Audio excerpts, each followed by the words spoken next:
Tuelekea kule pwani ambapo shughuli za masomo zimekwama katika taasisi ya mafunzo ya ubaharia katika kaunti ya Mombasa baada ya wanafunzi kususia masomo kwa kile wanachodai ni usimamizi mbaya.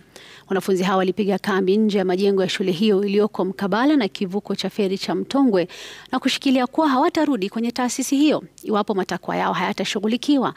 Maafisa wa polisi walilazimika kupiga kambi nje na ndani ya taasisi hiyo ili kukabiliana na yeyote aliyeazimia kuzua vurugu. Taasisi hiyo ya Bandari Maritime ina takriban wanafunzi 800 wanaosomea masuala mbalimbali yanayofungamana na bahari ikiwemo ubaharia. Is a very poor management in the academy whereby some of the lecturers are not being paid.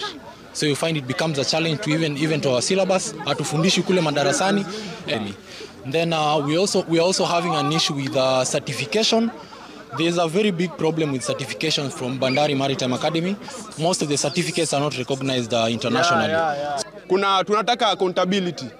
Tunataka tuambiwe venye pesa yetu inatumika. Tunataka tuone venye ukilipa pesa unaona imeenda kwa project fulani na fulani.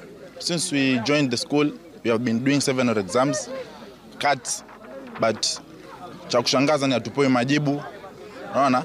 Na mitihani tunafanya majibu hatupewi, hatukui ranked. So we don't know whether we have failed or passed.